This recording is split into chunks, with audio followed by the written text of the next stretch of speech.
recently confronted with a very difficult decision where I had to choose between two of my dream careers. Now, both careers were within the BC provincial government, so I didn't have to worry too much about the employer. I just had to compare each opportunity and determine which one I wanted to do more, and that was very hard. So my two options were security analyst or full stack software developer. Both of these positions are positions that I've been interested in for a very long time. Currently, I work as a systems analyst for the Ministry of Attorney General. I've been looking to either pivot to software or security for really a long time. In fact, my interest in software development goes back over a decade. Though I kind of became occupied and lured into the IT side of things and less on the development side, now I was presented with an opportunity to pursue something I had always dreamed of doing. Both of these positions pay relatively the same. The security analyst position actually pays a little bit more, but it's not really that big of a deal. But I'm much more concerned with the job itself, not so much the compensation. Both jobs are remote. Both jobs have flexible work environments in terms of where you work, your schedule. You have a set schedule, but there's things like flex days where you get every other Monday off. So both opportunities were really attractive when you consider everything that they offer. Full stack developer position, you were working primarily with React. You were working with, JavaScript,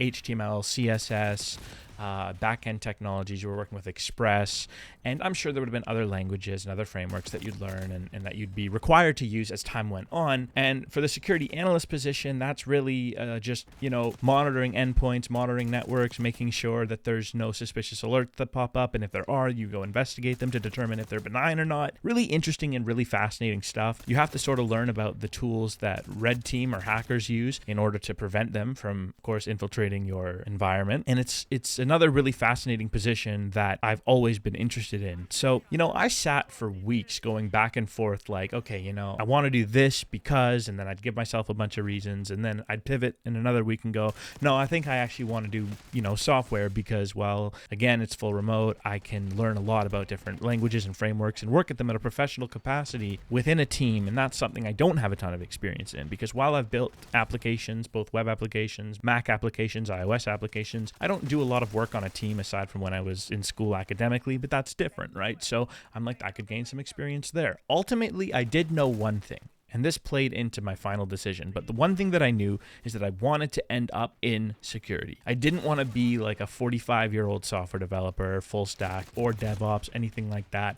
I wanted to eventually work in security. And you might think, well, if that's the case, it's obvious. Then just work in security, right? But I thought to myself, maybe I'd be a better security analyst if I had some professional software development experience under my belt, right? I could sort of use it as a selling feature and almost as like a resume padding or resume booster, right? Like, oh, he has in-depth knowledge of software, of web applications, because he used to build them at a professional capacity. The truth is, it's just not necessary. Plus, if you want that software experience, you can gain it after hours. You can gain it on your own time, doing your own projects, doing your own pen testing on things like Hack the Box or Try Hack Me. And it's like, yeah, I really don't need to pursue this. I really don't need to commit to this. The security analyst position did pay a little bit more. Now, it was, to give you guys some perspective, it was roughly $6,000 more. So $6,000 over the course of 12 months. It's not a huge deal, but it is a considerable amount, right? It's not like $1,000 more where you'd like barely see it after taxes, right? No, like, okay, $6,000, it is a considerable amount. It is worth taking that under advisement when you're making your decision. So I figured, okay, thought about this long and hard after the course of a month, and luckily in government, everything moves really slow. So I had a lot of time to think of it. I actually found out that I was eligible for an interview for both of these opportunities way back in August. So it's been a minute, right? But I decided on security analyst.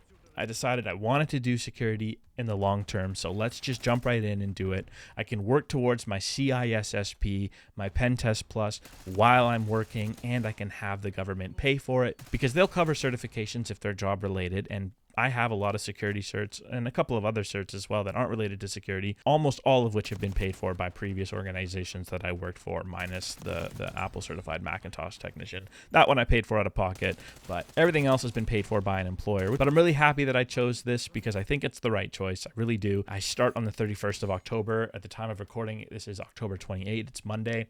And, you know, I'm just kind of taking some downtime, making some videos before I get started, because once I get started working again, it's going to be one of those things where the time to make videos, the time to play Call of Duty, the time to enjoy life kind of, you know, it goes down a little bit, and I have to focus on learning the environment and learning all the tools and stuff like that. So it's going to be a bit of a procedure, but I am very, very excited. And I wanted to make this video to kind of go over the thought process that I had and why I came to the conclusion that I did, because if anybody else is in a similar situation, or maybe you're in school still and you're trying to decide which path do I want to pursue, hopefully this video can give you guys a little bit of insight and give you guys something to consider when you're making your own decision. So thank you so much for watching. I really appreciate it. If you enjoyed this video or found it informative, leave a like. If you didn't, leave a dislike. In the comments, let me know what I can improve on, and I will hopefully see you guys in the next video. Until then, take care.